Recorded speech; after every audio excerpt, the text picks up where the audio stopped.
Title of this lesson is it was originally art and culture, but because that's such a vast topic, such an incredibly vast subject, where do you begin?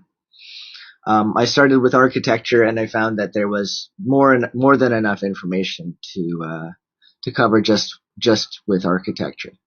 And the theme for this week, as well, is adjectives.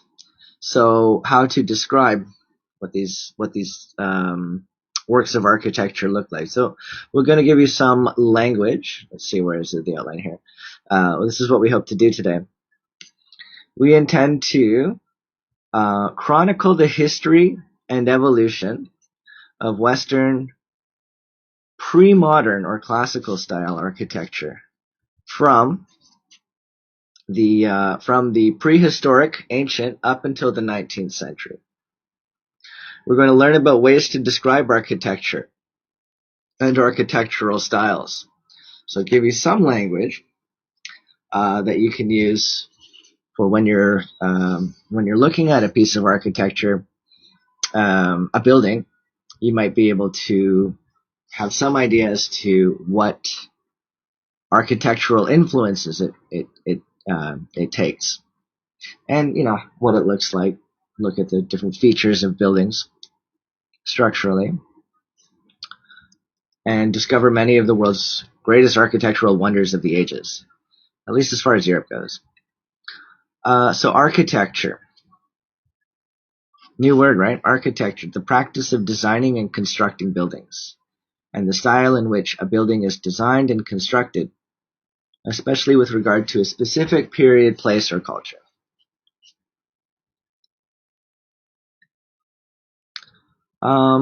So the worksheet includes 2 pages. This page, where I include like 24 nouns and some examples of some of the architectural styles that we'll be looking at in this lesson. And then on the following page, 80 adjectives. What's an adjective? An adjective describes a noun, and an adjective can be a noun. For example, the word glass. Glass is a noun, right? A glass of water. Glass, right? Yeah, that's a noun. But when you talk about glass as a material, a glass window, now it's an adjective. So when we're talking about like adjectives, we can change the spelling a little bit to make any kind of a noun or a verb an adjective. So I am not going to explain all of these words, but you will see them in the later lesson. And if this is a topic that interests you, again, join the group, the WeChat study group, to get the slides and ask me any questions. Okay, so having got that rushed introduction out of the way, let's try to start from a good place. I just wanted to get some of that explanation out of the way. Look at this image here. Last week I was talking about how if you get to travel through Europe and North America and parts of Latin America, South America, you get to experience these wonderful churches. So, for a long period of history, the Roman Catholic Church was the predominant leading political, cultural institution. Countries had been fighting with each other, for centuries. These different tribes with their different religious systems. Generally empires, warring states. The ruler of the empire, the military general, the pharaoh, came to be seen as God, and to go against the ruler, to go against the ruling party, there was no rule of law that would protect a citizen. Anyway, so you had these warring states fighting with each other for centuries, and it was tearing tearing civilization apart. It was when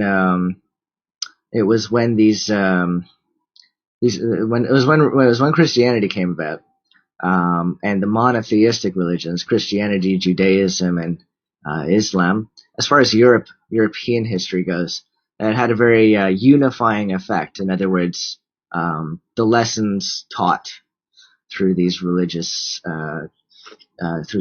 stories and taught, by the church, taught by the church, had the effect of civilizing and pacifying society, so that people could live in peace and harmony and begin to build. So the history of Europe, is sort of about how the church, the Roman Catholic Church, plays a very important role in that. And we'll look at that. So here's the worksheet. Ancient, very old, very, very old. Arch. It's an architectural feature, like a doorway, has a sort of a round top. Architecture. Okay, the definition of architecture is the style and design methods of constructing buildings. Cathedral, a large church. Classical, referring to a period of history. We'll get into that. A construct, or to construct, sorry. To construct is a verb, to build. Contrast, difference, like light and dark. Design, it's a style. A dome. A dome is a semicircle. If you look at this, if you look at some of these,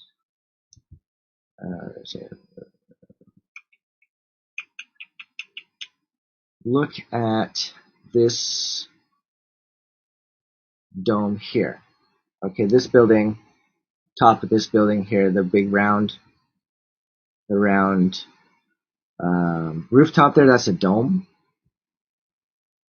Yeah, come back to this.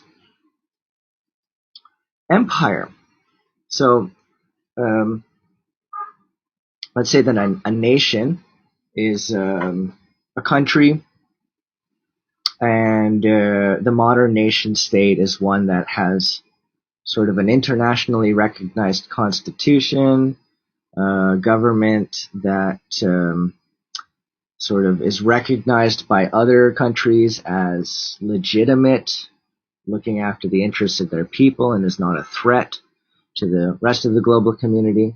An empire, on the other hand, is a nation that seeks to gain territory. Engineering, it's a way of building. An era. We could talk about time in terms of decades and centuries, and spanning multiple centuries, that would be an era. Geometry, part of mathematics, part of architecture, the mathematics of shapes. Influence.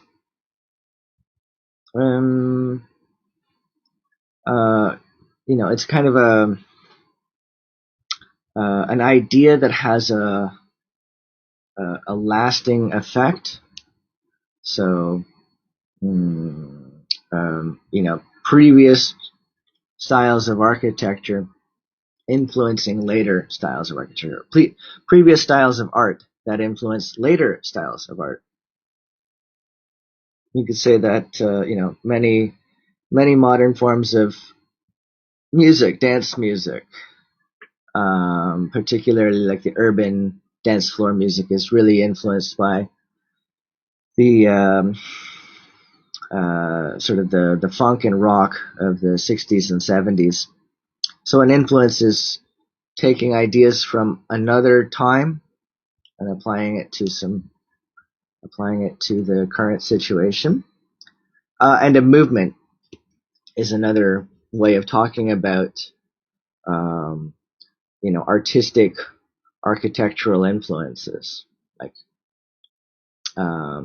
when a artistic architectural idea takes hold, and a group of people become believers, I suppose, in it, that they are part of a movement, a political movement, an artistic movement, an intellectual movement. Okay, the ornament is a decoration, so you'll see some forms of architecture are very minimalist, very plain, very basic, very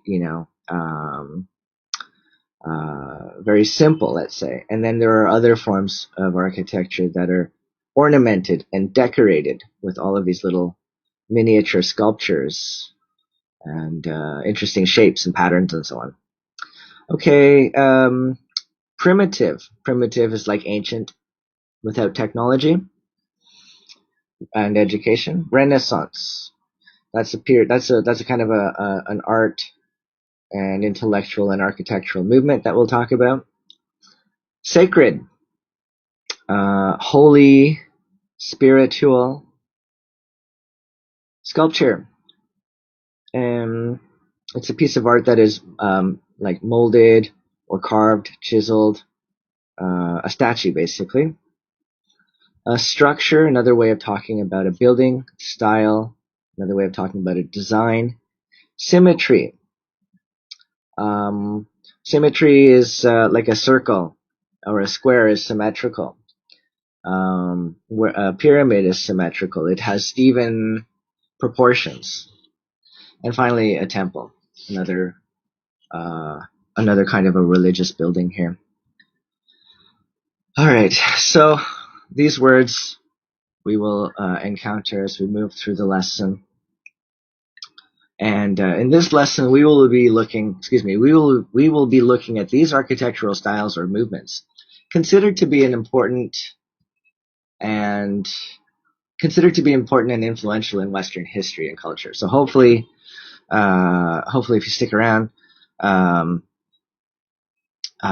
you'll get to know how to recognize these kinds of architectural styles or these buildings and when they were built.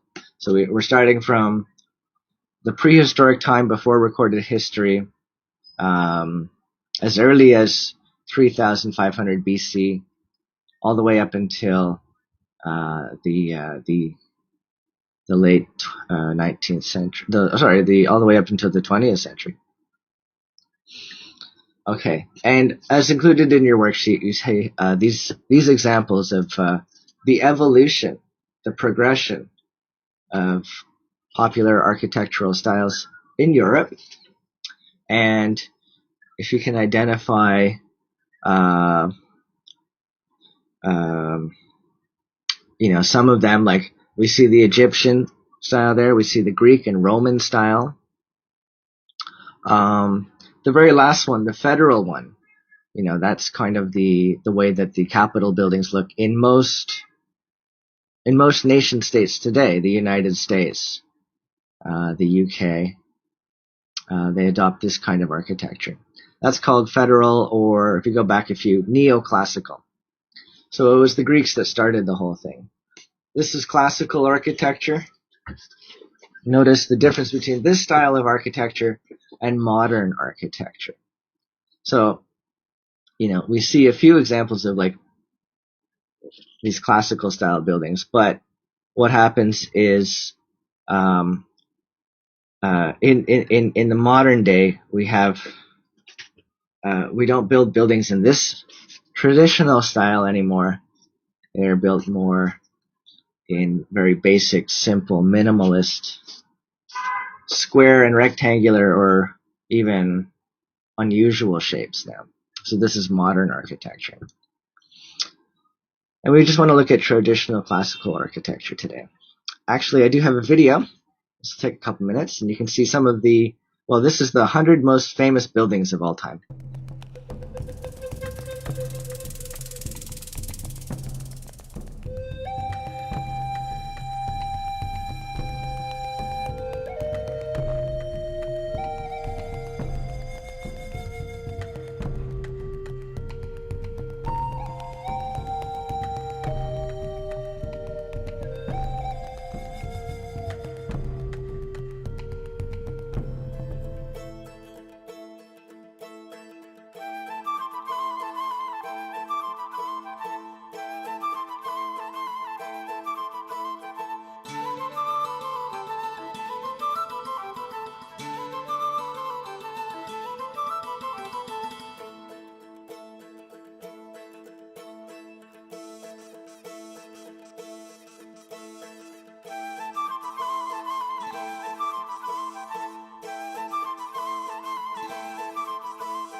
So 5,000 years of human engineering condensed into about 5 minutes there. Finishing off with, well, beginning with the Mayan pyramids in South America to the International Space Station. And so what do we notice in looking at how these styles of building have changed over the years? Okay, so starting from the very beginning, here's a photograph of Stonehenge, located in the UK. And this is an example of what we call Neolithic. So the beginnings of human civilization, and prehistoric, not quite yet recorded. So it took us hundreds of thousands of years, perhaps even millions of years, I don't know. Let's say it took us hundreds of thousands of years to get to the point of being, what we are evolutionarily, biologically as human beings, to the point where we could kind of organize ourselves to use tools and build cities or build little villages, and take the materials of the natural world and create an artificial environment. So, we used to just sort of live off the land and move about in search of food and in search of sort of safe territory. And then at some point we started farming and domesticating animals and wanting to, cultivate the land. And so the project of building began.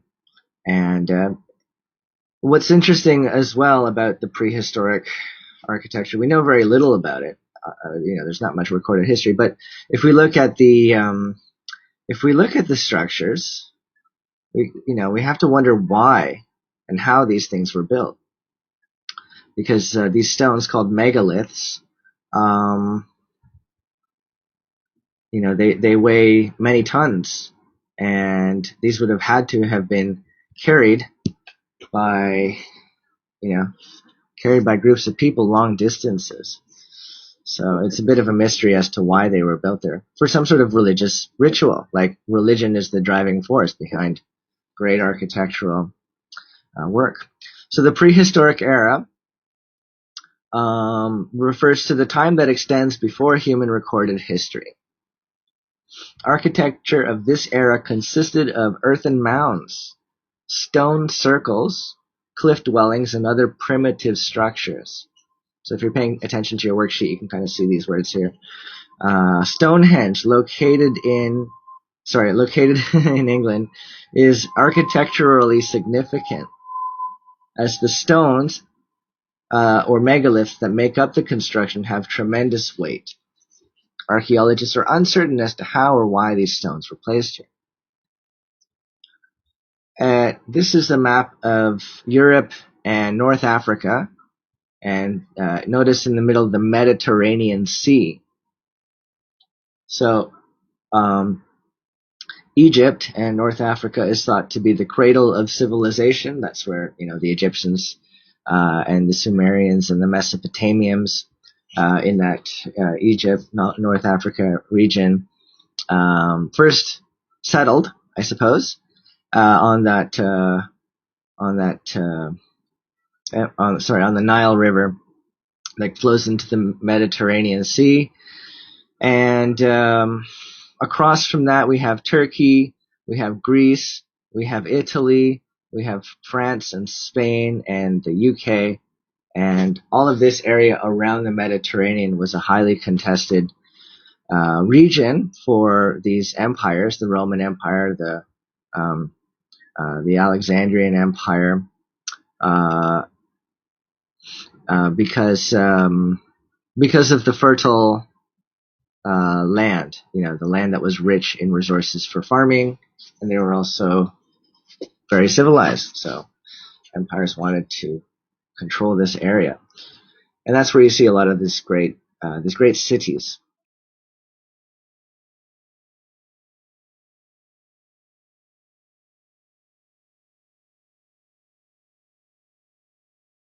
Moving on to Egypt, ancient Egypt. Okay, so Egypt, known for its stone pyramids, and it's very dry, very hot, arid desert. Perhaps it wasn't always as dry and barren as it is today. Perhaps going back 3,000 years, the climate may have been different and certainly much more populated. Like, these are just architectural heritage sites now. They're ruins. There's no building. There's nobody living here. Nobody cultivating this area. So we can imagine that back in the day when it was inhabited, it was much more vibrant looking. Still a very hot place. So how were these structures built and why? Well, the rulers of ancient Egypt, the ancient Egyptian era empire, beginning as early as 3000 BC all the way up to 900 BC, before the Common Era, had monumental structures erected in their own honor. So the Egyptian people knew that they were different than any other previous civilization, and they used their sciences, their architectural engineering ingenuity, to sort of demonstrate that they were the best. Part of the reason why these temples and pyramids and statues were built was to show the lesser advanced tribes and people that there was something special about the Egyptians, and that they should sort of join in with them rather than compete against them. So this is kind of what architecture can do. It can inspire people to believe in the way of life of the people that built it. So most famous of these buildings today include the Great Pyramids of Giza in Cairo, Egypt. So temples and shrines containing impressive statues such as the Great Sphinx served as objects and places of worship. So they would worship to the statues, believing that a spirit, like if you could build a statue in honor of a spirit, the spirit would come and dwell inside the statue. And if you worshipped that statue, the spirit would bless you. That was very important back then. Because it gave them power. The Great Pyramids, on the other hand, which are enormous, even by today's standards, served as burial tombs for the ruling pharaohs and their family. So there's not much to the pyramids themselves. They're really just mostly rock, and then below it are these small chambers, burial chambers, where the pharaohs and their families were laid to rest. Now, whereas in Stonehenge they took megalithic stones and just carried them, what's different about the Egyptians is that they discovered how to make brick. So brick is a building material. It's the building material that we use. And they would take the muddy dirt from the river, and they would mold it into kind of a cube, and they would let it dry in the sun. So that's how the pyramids were built. They would maybe take the water from the Nile, bring it to the construction site, make the bricks, and then sort of carry them layer by layer up to the top. What's most interesting about the pyramids is where they are placed. There's some astrological significance as to how they line up with the night sky. Moving on, now we have this is called the Acropolis, ancient Greece, and this is really what started it all for Western civilization. So Notice the features here, and yeah, the Greek architecture, the ideas and the influences are even inescapable today. So here we have what is like a stadium or a theater, and people would give speeches or enact dramatizations, plays in these amphitheaters. And theaters are built very much in the same manner. Maybe not circular anymore. Maybe a stadium is circular. And so yeah, we notice that we have sort of like circular and rectangular structures held up by columns. These pillars, columns. Okay. So the ancient Greek and Hellenistic era. Classical architecture refers to the style and design of ancient Greece and Rome, dating back from 700 BC until 45 CE. Okay. The architectural concepts discovered, the dates I think need to be corrected here. The architectural concepts discovered and used by the Greeks and improved by the Romans are still used in modern Western architectural design.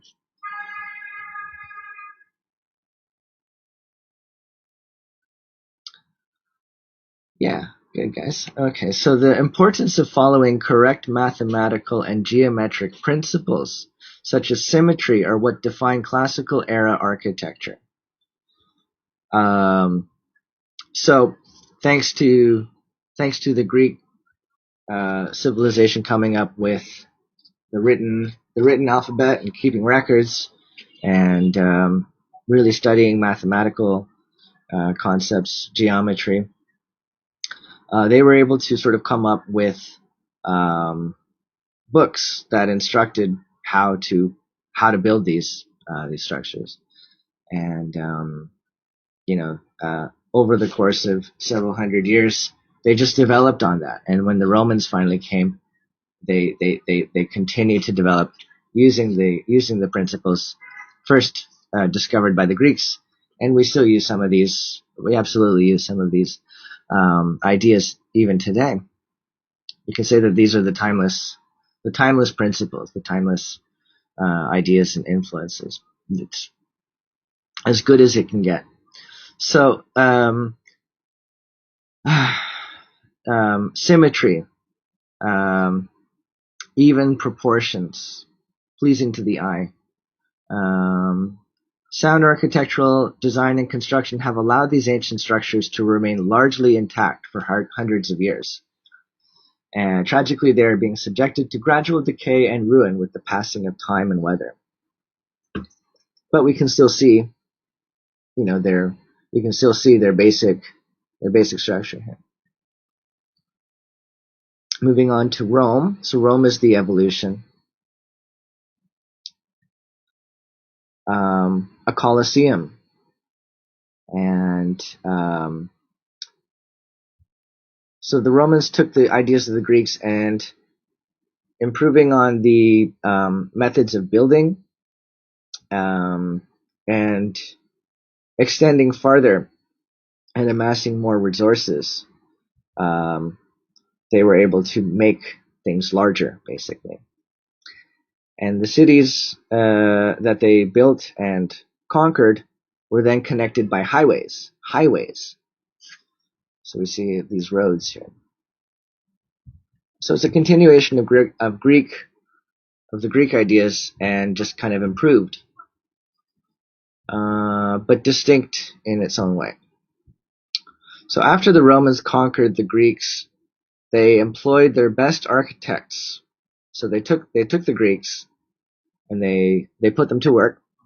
They employed them as artists, architects, and teachers to continue the tradition of Greek thought.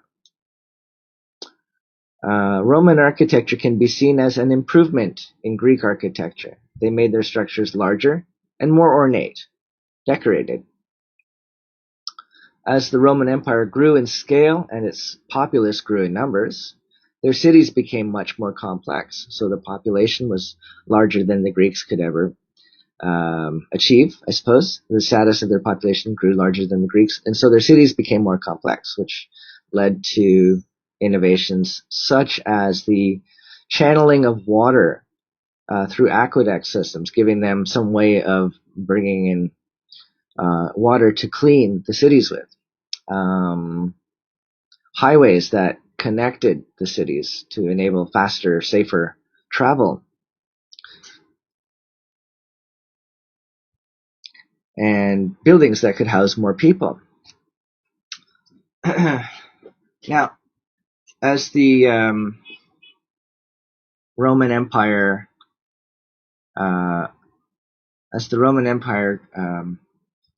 grew, so I included in the dates that the ancient Greek Empire began as early as 700 BC and went into 45 CE. That's actually the Greek and Roman together.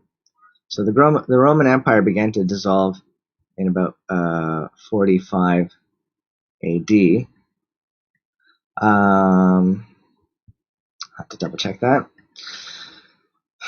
And something changed. There was a shift in the way of thinking. So they moved from sort of the worshipping statues system of religion to the monotheistic or one God type of religion. So Rome being the sort of the center, Rome, Italy being the center of the civilized world, as the Roman Empire was losing its control, losing its hold over the greater part of Europe, it was no longer sort of a militaristic empire, but it wanted to continue to keep its power and its intellectual inheritance, endowments, ideas intact. So they needed to shift out of sort of military control into having influence over the people through the church. It's the best way I can explain it for now. And so the wealthy Roman families invested heavily into the construction of these churches and cathedrals, as they saw this, as opposed to armies, as the best way to maintain peace and stability and what we call hegemony or dominance over the area. If people could live peacefully under one way of thinking, one religious school of thought, it would be good for the wealthy families to continue, to keep their properties and their businesses without having them, being taken over by a rebellion or invaders. So this is why churches play such an important role. They inspire. This is, I think it's called Havag. I lost the name. Havag Nadalia, and it's located in Turkey. So this is a meeting of the Roman Empire with the Islamic Eastern Empire.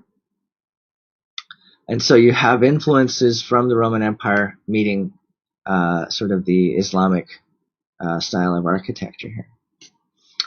Anyway, so what's interesting about this style of architecture, this is called Byzantine architecture. And it comes from a different part of the world. This is Greece and Turkey.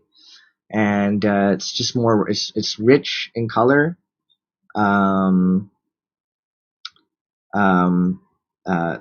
seems to be a lot of focus on the dome in the middle, and when you enter inside, you feel like you're inside of a cave. It's very spacious, very large, and you can admire the artwork that kind of adorns the ceilings. So it's very colorful, and we see a lot of patterns. The Byzantine style of architecture is very popular in the Eastern Islamic world as well as the Russian as well as in Russia and the Eastern European countries, adopted this style of architecture. So if you're traveling through Eastern Europe and Turkey and parts of the Middle East, particularly Turkey, you'll see this style of architecture. Whereas if you're traveling through Italy, you'll see what we just looked at. So Byzantium was the city built by the Romans in Turkey, and it is now called Istanbul. Byzantine architecture combines Roman classical style architecture with Eastern styles. And the invention and use of bricks instead of stones allowed for greater refinement, speed, and efficiency of construction. Therefore, the buildings could be built more elaborately with graceful curvature. So as part of this evolution that we're seeing, rather than using large heavy stones or these crude heavy bricks, they're able to make the building materials smaller and easier to manufacture and easier to shape and move about, allowing for greater precision, greater control by the architect to create the kind of these shapes. Most prominently, Byzantine architecture is built around a large central dome and brightly colored interiors adorned with sacred art. So we can kind of see like the night sky or the stars, the starry night sky when you look up. Again, it's intended to give you a sense of religious awe. So, as I mentioned, the Roman Empire was dissolving, and this, created a power vacuum, and warring tribes began to compete for territory, and this made Europe a very dangerous time and place. So now we enter into the medieval era.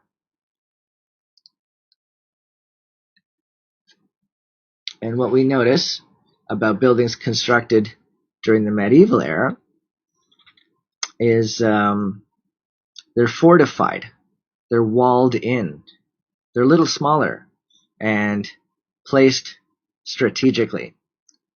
So medieval architecture is characterized by the fortress city or the compound, and thick walls surrounded by towers with these turrets for defense. Everything was built as a fortress. So the Roman Empire was dissolved, but its influences were spread far and wide long afterwards. So people still remembered the ideas of the Roman Empire, but they just weren't able to sustain it. The medieval period of Western history is sometimes referred to as the Dark Ages because it was a dangerous time, similar to China's Warring States period of its history.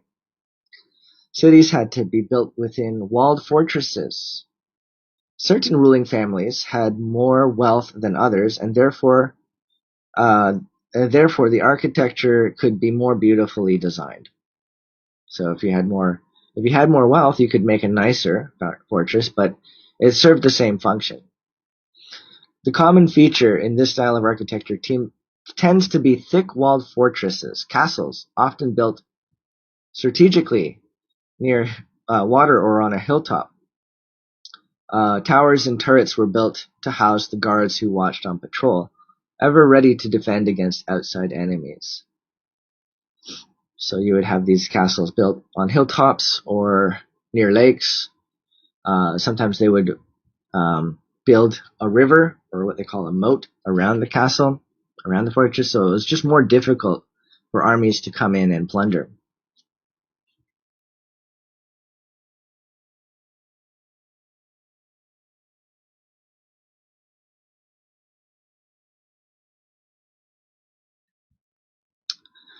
So, following the medieval period, peace and stability is restored, and the great work the great construction can resume again. So following the medieval period is what we call the Gothic period. And so this is what we call Gothic architecture. And what do we notice about it?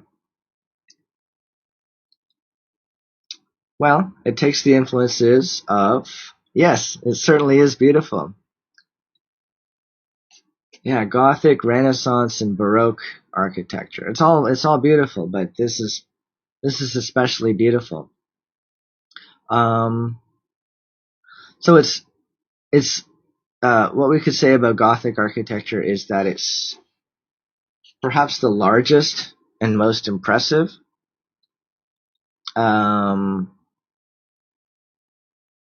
Of all of the styles, and I guess we can see that Byzantine influence in the tall spires and the domes, and we see a lot of repetition of the arches and the pillars. So they're able to kind of repeat again and again and again these types of shapes: the arches, the pillars, the domes, and they call this ribbing, these lines, and when lit up with candles and sunlight, the way that the light moves around is almost dreamlike. So Gothic architecture was a style popular from the 12th through the 15th centuries, and it's characterized by its ability to inspire awe and wonder, particularly from within. Less impressive to look at on the outside, but when you entered inside of it, you would understand.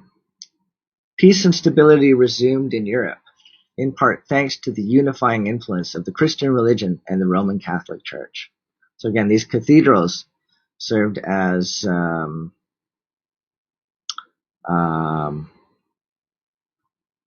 focal points where it was the hope. It was the hope of mankind, I suppose. Without the church, there was just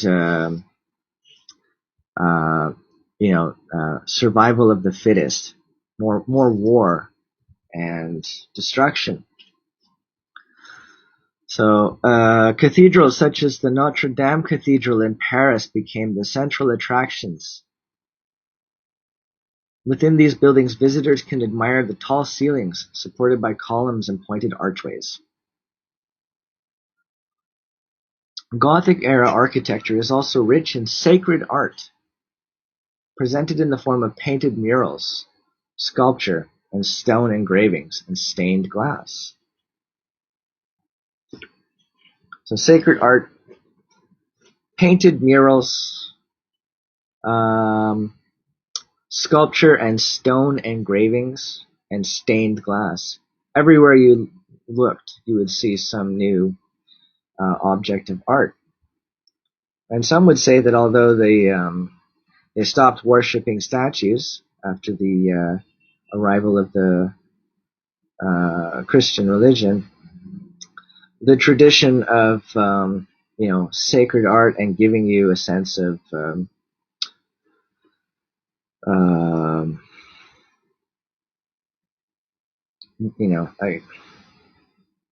a certain kind of a statue of a saint, or a statue or a painting of a particular story told out of the Bible, serve to remind people about the meaning of those stories and those characters. So prior to the monotheistic religions where people would follow a Bible, you had different spirits that were represented in aspects of the natural world. The spirit of the sky, the spirit of the ocean, and then you had these characters in the Bible that took on a kind of I don't know, eternal nature. Like, people knew who these characters were and what they did, and they would be represented in the sacred art. So people would look at the art and they would still kind of worship the art. So that tradition carried on quite heavily. Now we're looking at Renaissance art, and it's just an improvement, a return to Roman style architecture. So, we could say Gothic is a mixture of, Byzantinian, medieval, and then the Renaissance came about.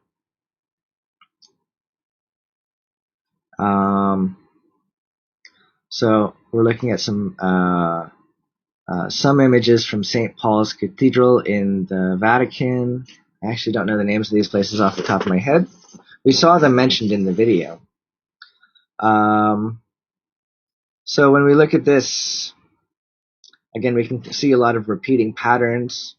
We can see a very impressive central dome, tall pillars and archways. Everything's just much larger and more robust, much more impressive, and much more classical looking than the, much more in line with what the Romans and the Greeks were after. So Renaissance era, beginning in the 15th century and developing into the 17th century, then followed by the Baroque era, which ended in the 19th century, is seen as the pre-modern or humanist era of Western history. The term Renaissance is an Italian or Latin word that means rebirth or reawakening, implying a return to great scientific thinking and cultural artistic traditions of the Greeks and Romans before Europe fell into war and barbarism. Okay, so the Greeks and the Romans had their you could say maybe pagan or polytheistic religions where they worshiped statues that embodied spirits. But they were more interested in the technique of making beautiful sculptures. Certainly they did worship the statues and the sculptures, and they believed that spirits, their pantheon of gods, needed to be respected and worshipped. But they sort of understood that the power of logic and reasoning and, maths and sciences was what made their civilization great. And so we could say that the Greeks and the Romans were, I would say the Greeks were humanist. The Romans were something else. The meaning of humanist is the belief that, through education, through logic, through dialogue and conversation, scientific inquiry, we as a people, as a civilization, as a society, can reach a state of peace, security, safety, and happiness. So it's a very idealistic type of a movement. The people were very optimistic that through education and through great art and architecture, human civilization would be great and happy and progressing further and further into the future. And this is what followed from a time of barbarism, when a lot of knowledge was lost because people's cities were destroyed by war. So looking inside, Renaissance architects took inspiration from the preceding architectural styles of the past, using ever-advancing methods of designing and building to create long-lasting and carefully constructed edifices that would serve as a symbol of hope in mankind's ability to learn and collaborate. Renaissance architecture attempted to strictly follow the rules of classical era architecture defined by the Greeks and Romans. So they did away with the Eastern influences and the medieval and Gothic influences, although they were, quite impressive. The main theme of this architectural and artistic movement was to strictly follow the rules laid out by the Greeks and the Romans, and try to dispense with any other kinds of outside influences, outside techniques, I suppose. They wanted to follow it as purely and closely as they could, perfect it, basically. Nowadays, we have what is called neoclassical architecture, and it bears strong resemblance to Renaissance architecture with modern elements. So, most of the government buildings in the capital cities are built a little bit like Renaissance or Greek, Roman style architecture. That's called neoclassical. We can call this style of architecture classical architecture. And the defining features, I guess the common features are the pillars and the columns and the domes and the arches and the mathematical symmetry. Now, what followed the Renaissance is called the Baroque. And what is remarkable about the Baroque is that it takes everything from the Renaissance, but it makes it a little darker, or it makes it a little more vibrant. It makes it a little bit more personal as well. So,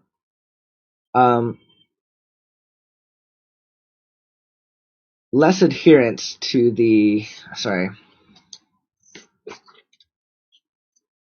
basically, after the Renaissance, people fell in love with art and architecture, and the great wealthy ruling families would again spend all of their fortunes on building palaces. Maybe not quite as many cathedrals anymore. So, the medieval time and the Gothic time, the medieval and Gothic era, during those, and the Renaissance, during those eras, again, it was the church that was the most important institution. The church was the institution that kept civilization together. It was the hope.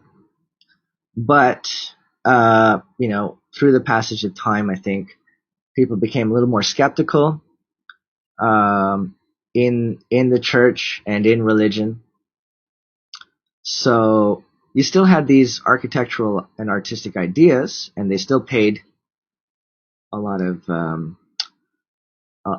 homage and respect to the stories told in the Bible.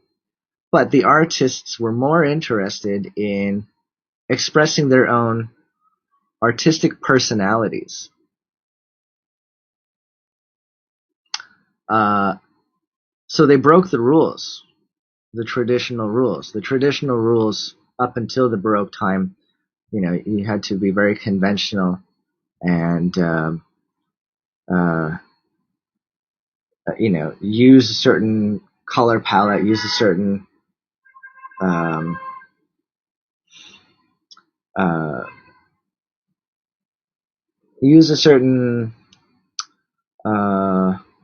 template. I can only explain it as a template, basically. You had to copy what other people were doing. Whereas during the Baroque era, they could take ideas from these religious stories, but what they were most interested in was realism. And they had to experiment a great deal to achieve that realism. When I'm talking about realism, I'm talking about using different methods of painting to achieve lighting and shading that gave paintings a kind of a three-dimensional quality. So that didn't exist up until this point.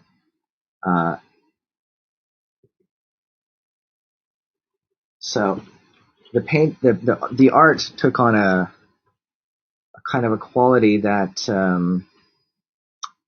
Well, as you can just see, it's far more complicated, far more intricate, and they're using a lot more material, such as like gold and silver and brass and bronze.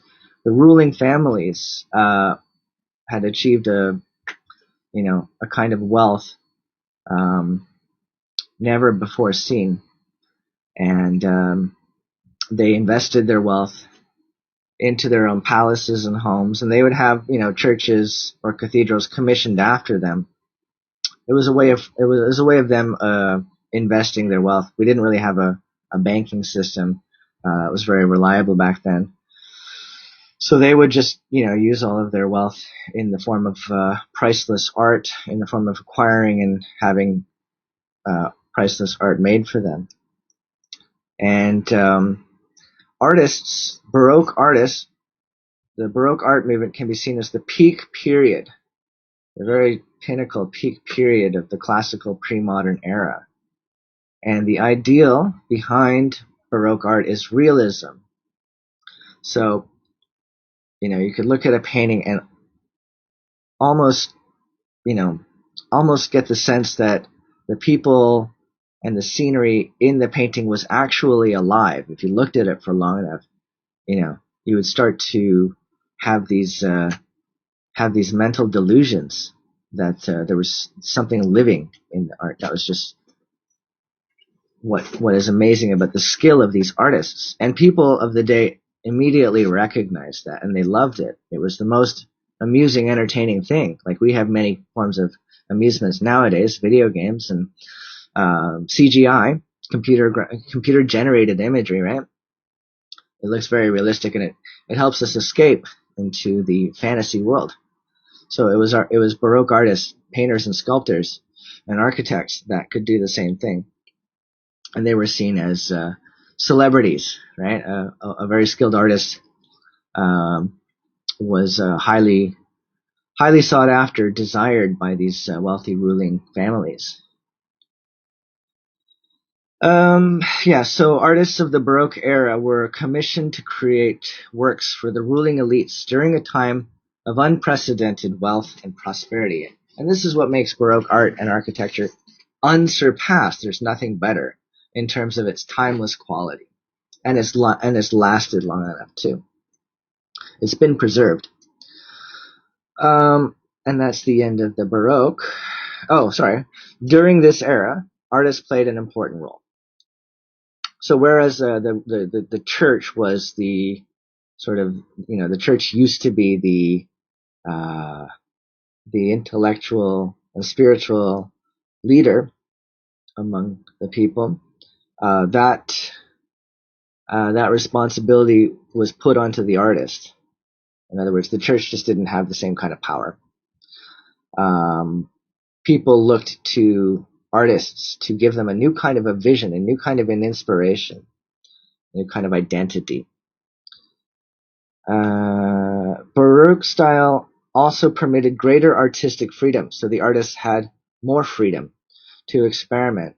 They could be more provocative without risking reprisal from religious or state censors.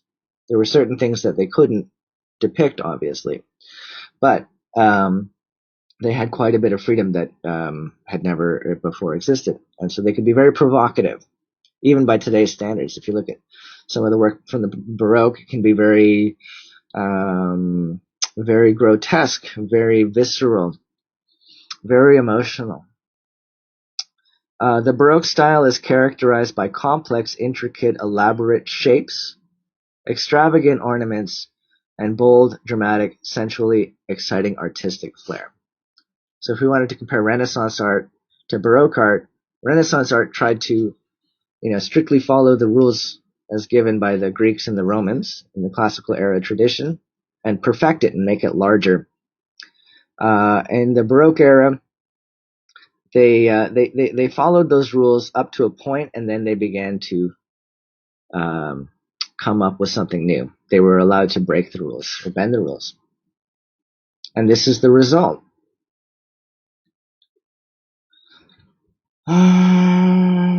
Here's just another image here.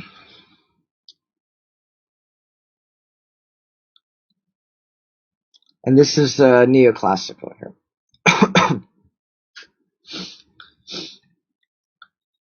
So most of the Capitol buildings, banks, and museums, public museums and galleries, follow this style of architecture. So with the invention of the steam engine and society's transition into industrialism and the changing political systems, out of imperial monarchies into democratic republics, art and architecture went into decline. So here we see how after the invention of machines and computers, it influenced how architects went about designing their buildings, and things took on a different nature, using less expensive building materials and methods of construction, to just really, really experimenting with different kinds of shapes, because computer-aided design would allow it, and architects are always trying to do something new to be famous, I suppose, remembered. So machine-driven construction and the rapid expansion of cities, factories, and offices meant that architecture needed to focus more on utility and cost efficiency rather than beauty. So the ruling families didn't have a need for palaces and cathedrals as a symbol of power and hope. They now had the factory and the railway system and electrical machines, and therefore the work of architecture went into decline, and people had less interest in masterpiece art, or works of art. Neoclassical architecture is the style of architecture typically reserved for governmental and banking construction efforts. It is defined as an architecture of the modern day that pays homage to the classical style, yet attempts to be more restrained and simplistic rather than ornate and extravagant. Secular themes tend to be favored over the dramatic display of religious symbolism as well. So we live in the era of secularism, where church and state are separated, and so in these state buildings,